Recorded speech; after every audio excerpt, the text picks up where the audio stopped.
Hey guys, how you all doing? So today we're going to do another rankings video. This video is going to be the 11 studio albums by AC/DC with Brian Johnson as their lead vocalist. The reason I'm doing, or Poppy and myself here, see Poppy's got a little hat on again. The reason we are doing the Brian Johnson years is that I was never a fan of the Bon Scott years. I just found their music too bluesy and barroom rock, I guess, blues rock. I was never a fan of that style. I'm more a fan of harder rock than that, which is why I only like the Brian Johnson years. If you guys like Bon Scott, which most people do, most people prefer him over Brian Johnson, good for you. As long as it's music you enjoy and it does something for you, great stuff. I won't be doing Who Made Who or the Iron Man soundtrack, simply because they are both soundtrack albums. So I'll just be doing the 11 studio albums by AC/DC from Back in Black, the first one Brian Johnson, the first one post Bon Scott's death, R.I.P. Bon, and right up to their most recent album.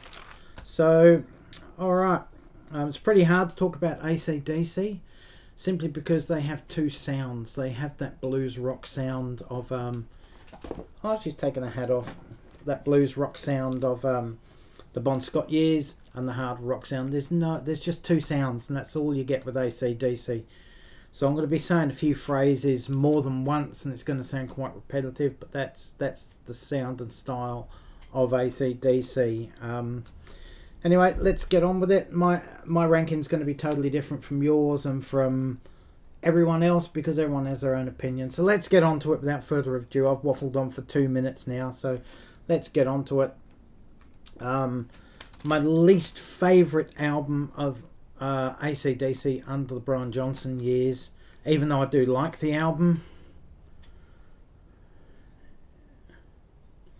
There you go, it's pretty hard to see that. Flick of the Switch from 1983. The album is stock standard album with your typical AC/DC sounds and riffs. Look, there's no killer on here. There's certainly no filler neither. It's just a steady album, but it's fairly average in my opinion. But it still comes in at, 6.5 out of 10.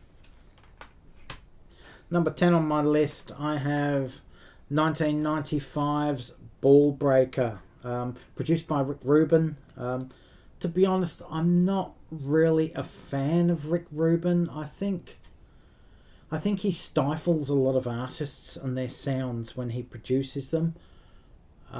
That's his style. Obviously, artists like that when he does it.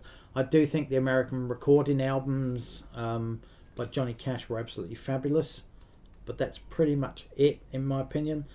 So let's get on to it. It's not as heavy as it should have been, as I think it was. As I said, it was stifled. The music on this one is stifled.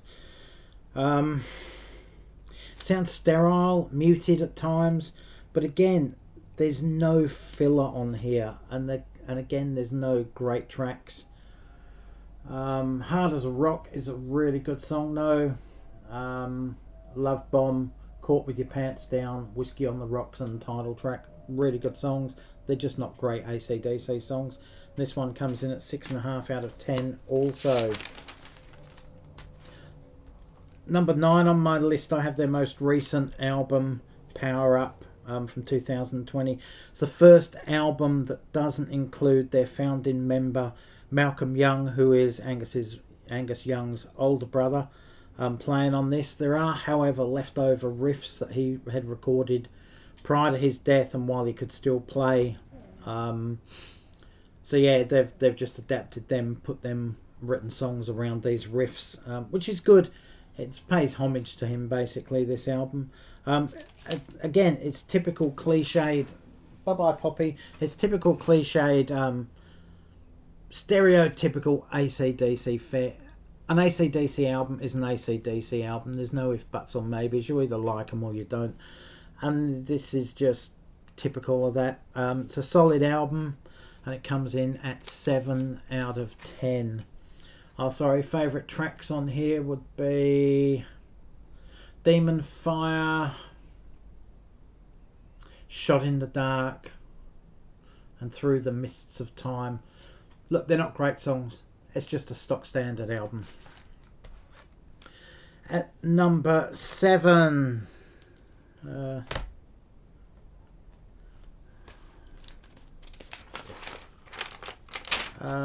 number 8 on my list, we have For Those About to Rock. This album comes from 1981.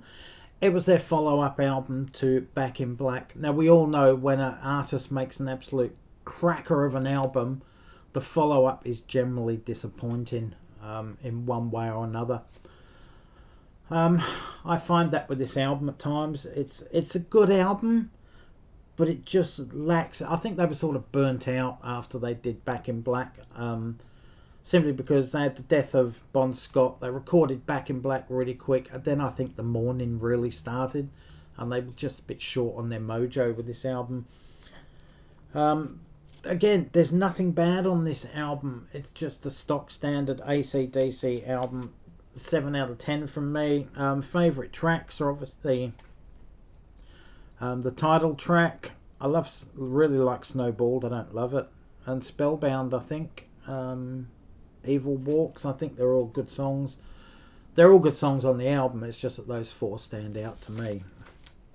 Number 7, yeah, on my list of Brian Johnson years albums I like the cover on this as well. There you go. There you go. We have Rock or Bust from 2011. Again, another solid sounding hard rocking AC/DC album. It's well produced. It sounds really good. The balance in the music and the vocals works really well. This one contains Rock or Bust, the title track. That is a classic AC/DC. Sweet Candy's really good. Got some Rock and Roll Thunder, and the brilliant Dogs of War is on this album. Great late career album by this band. Number 6 on my list, we have Fly on the Wall from 1985. I keep saying solid albums, stereotypical albums, but this is what AC/DC are. They've churned out the same sounds, the same chords, the same riffs, the same melodies, the same subject matter for their entire career, basically. That, you know, it's just AC/DC. As I said before, they have the Bon Scott sound, they have the Brian Johnson sound. This is no different to any of the others, except some of the songs aren't as great as some songs on other albums, and that's the only way I can rank these. Title track is really, really good. Again, Sink the Pink, really good. Hell or High Water is another really, really good song. But yeah, no filler. A little bit of killer with those 3 or 4 songs I mentioned, but that's it. 7.5 out of 10. Number 5 on my list, we go to 2008 for Black Ice. This was their comeback album pretty much. They'd spent almost a decade, 8 years, without releasing anything, basically away from the limelight, no tours, etc, etc, and all of a sudden they come out with this album. So a comeback album of sorts. The only problem I think with this album is that in those 8 years they probably recorded a lot of songs, tried out a lot of songs, and they wanted to release them. This album has 15 tracks on it, and it clocks in just under an hour, which is really long for an AC/DC album, and has 3 or 4 more songs, maybe 5 songs than most albums on it. So I think it just drags on slightly longer than it probably could have, but I guess they had the product there and they were going to release it regardless. There's 3 or 4 really good songs again. Couple of filler tracks on this one, but nothing overly bad, and this one comes in at 7.5 out of 10 also. Number 4 on my list, as we head up the list of the Brian Johnson years, I've got 1998's Blow Up Your Video. There's a lot of criticism of this album with other videos that you see and reviews, that the music is stifled, it sounds very 1980s, it's flat. You know what? all those may be right, but I think these songs stand up and overcome that production sound. If they'd have had some great production, this certainly would have been neck and neck with Back in Black, in my opinion, because the songs are there, the structure's there, it's just the production sort of lets this down. I mean, Heat Seeker, that is classic AC/DC. Nick of Time, absolutely brilliant. This Means War, That's the Way I Want to Rock and Roll. All great AC/DC songs, in my opinion. Brilliant album, just not quite as good as the three that come up in front of it. This one comes in at just over 8 out of 10.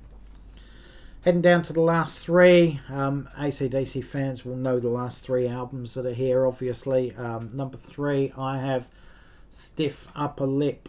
I used to really not like this album too much, but it's really grown on me over the last decade, and I don't know why. Stiff Upper Lip is classic AC/DC. Let's get the songs here. I can't see them on the cover. Some of their covers, they're just really hard to read the songs. I know you can see it there, but generally speaking, it's really hard to see when you're there. So I've got the list there. Let's go through a couple of these songs. Stiff Upper Lip, classic AC/DC. Satellite Blue is absolutely brilliant. Give It Up, House of Jazz, Meltdown, Safe in New York City, Can't Stop Rock and Roll. Absolutely brilliant AC/DC, in my opinion. But I think, there's 12 songs on this one. Could have probably cut it back to 10 songs. Some of their albums overstay their welcome because it all sounds the same. But overall, this is a really good album. It's one of my go-to albums for AC/DC. Number 2 on my list is 1990s Razor's Edge, The Razor's Edge. Even upon release of this, when I bought it on the day of release, I thought this album was their second or their best album since Back in Black, and I stand by this to this day. So you know what's coming up at number 1 now. Every song is just about killer on this album. It includes my favourite ever AC/DC song of all time, Thunderstruck. But Fire Your Guns, Money Talks, the title track, Mistress for Christmas, Rock Your Heart Out, Are You Ready, Got You by the Balls, Shot of Love, Let's Make It, Goodbye and Good Riddance to Bad Luck, If You Dare. Classic AC/DC. The production is absolutely brilliant. The sound is crystal clear on this album. This really was a return to form for AC/DC after those mid-80s, which are really good albums still. It's just, I think they got back to what they really were at this stage, and it was a real resurgence in their career overall with their live stuff and with their fan base. Thunderstruck, their greatest song of all time on this album. This one comes in at 9 out of 10. So no guesses what my favourite AC/DC album is of all time. Back in Black from 1980. It's their album they released. First one with Brian Johnson, first one after the death of Bon Scott. Hell's Bells, I love the way that starts with the bell tolling, as you know, sort of pays homage to the death of Bon Scott and remembrance of him. You know, Shoot to Thrill, What Do You Do for Your Money, Honey, Giving the Dog a Bone, Let Me Put My Love Into You, the title track, Back in Black. I don't care whether I hear You Shook Me All Night Long ever again. I've heard it a billion times, either in my car on the vinyl or on CD. It's continually played on rock stations in Australia to this day, as you would expect, being AC/DC and an Aussie band. Have a Drink on Me, Shake a Leg, and it actually contains the only AC/DC song I do not like, believe it or not, and it still ranks number 1, simply because there are 9 absolute gems of songs on here, and Rock and Roll Ain't Noise Pollution is the one I do not like. I just cannot stand that song, never have. It's just the fact that it's a very slow blues song, and I don't think that suits the vocal quality or style of Brian Johnson. He's more of an urgent rocker, you know, but it's just that slow chug along bluesy sound of Rock and Roll Ain't Noise Pollution. It's almost like a ballad, and you can understand why the band never released ballads, because to me that song doesn't work.